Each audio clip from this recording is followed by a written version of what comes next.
A névoa de gelo eterno nunca se dissipava totalmente das torres de Etelgard. Para os habitantes do reino, aquela bruma prateada era a respiração de deuses esquecidos, mas para o jovem Kaelen, era apenas o lembrete de que o mundo era vasto, frio e indiferente. Kaelen não era um cavaleiro de linhagem nobre, nem um mago de túnicas bordadas a ouro. Ele era um ciscador.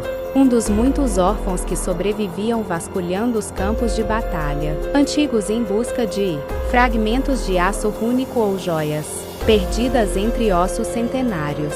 Naquela manhã, o sol era um disco pálido e sem calor. Kaelen caminhava pelo Vale das Lamentações, um lugar onde a grama crescia negra e o silêncio era tão denso que se podia ouvi-lo. Ele carregava apenas uma faca de caça cega e uma determinação que beirava a loucura. Só mais um pouco, ele murmurava para si mesmo, os lábios rachados pelo frio. Se eu encontrar uma única placa de peito de um general de ferro, poderei comprar minha liberdade da guilda dos mercadores. Foi então que o chão cedeu. Não foi um deslizamento barulhento, mas um suspiro da terra. Kaelen caiu na escuridão, sentindo o ar fugir de seus pulmões enquanto rolava por uma rampa de cascalho e musgo. Quando finalmente parou, o cheiro de ozônio e poeira milenar inundou seus sentidos. Ele acendeu uma pequena tocha de resina que guardava no cinto. A chama vacilou, mas revelou algo que nenhum ciscador jamais ousaria sonhar. O mausoléu de Arcanos. O rei feiticeiro. No centro da câmara, sobre um estrado de obsidiana, repousava um trono que parecia esculpido em vidro puro, mas que brilhava com uma luz interna azulada. Sobre o assento, uma espada. Não era uma arma de guerra comum. Sua lâmina era translúcida, e dentro do metal, pequenas tempestades de luz pareciam girar em um balé eterno. Kaelen aproximou-se, hipnotizado. Ele sabia que deveria fugir. Sabia que tesouros de tal magnitude vinham, acompanhados de maldições que devoravam a alma. Mas a fome é uma conselheira cruel. Com isso, eu não seria apenas livre, eu seria um rei, sussurrou.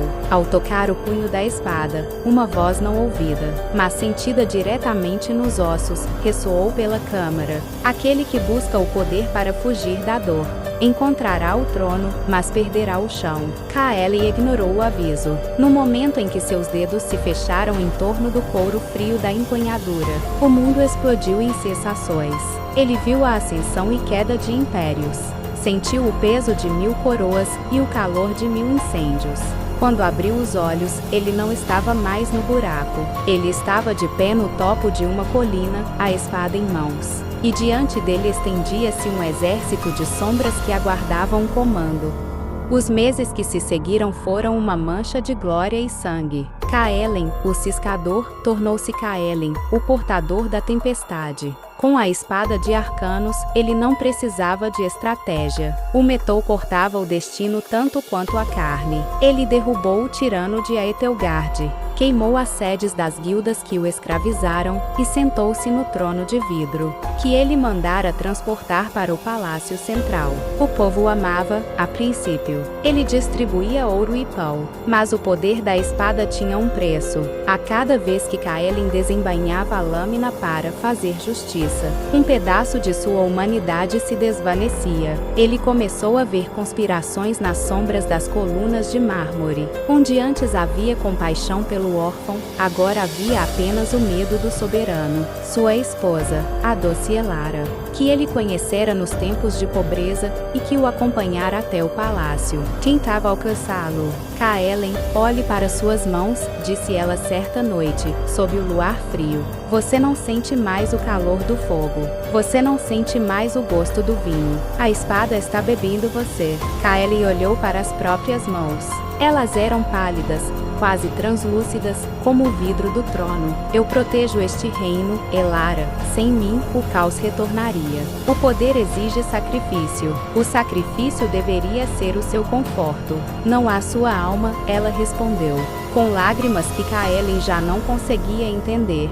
Naquela mesma noite, um grupo de rebeldes, liderados por antigos aliados que não suportavam mais o governo de ferro de Kaelen, invadiu o palácio. Kaelen levantou-se do trono, a espada de Arcanos brilhando com uma fúria elétrica. Ele desceu os degraus, pronto para aniquilá-los.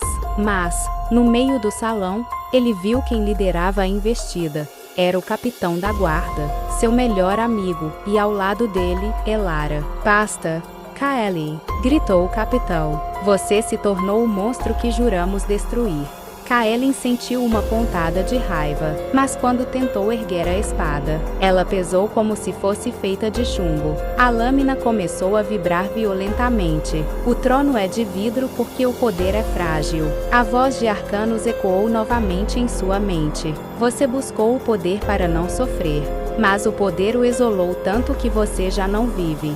Em um clarão cegante, a espada não atacou os rebeldes. Ela se estilhaçou. Milhares de fragmentos de luz perfuraram o ar. Não para ferir, mas para revelar a verdade. As paredes do palácio sumiram. O luxo desapareceu. Kaeli viu que o império que ele construíra era uma ilusão alimentada pela magia da espada. Ele ainda estava no mausoléu, envelhecido e faminto, sentado no chão frio de obsidiana. Ele nunca tinha saído do buraco. A espada o envolvera em um sonho de grandeza, enquanto consumia sua vida. Kaelen olhou para o lado e viu o esqueleto de Arcanos. O rei feiticeiro não tinha morrido em batalha. Ele tinha morrido sentado ali, prisioneiro de sua própria ferramenta de poder.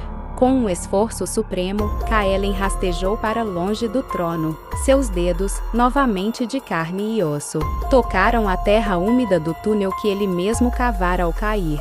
Ele não tinha ouro, não tinha reino, mas, ao sentir o frio cortante da noite real entrando pelo buraco acima dele, ele sorriu. Ele saiu para a superfície, o Vale das Lamentações banhado pela luz da lua. Ele estava fraco, mas estava livre. Ele olhou para trás uma última vez, e viu a fenda na terra se fechar, enterrando o trono de vidro e a tentação de ser mais do que um homem. Moral da história: o poder absoluto é uma ilusão que constrói paredes onde deveriam existir pontes.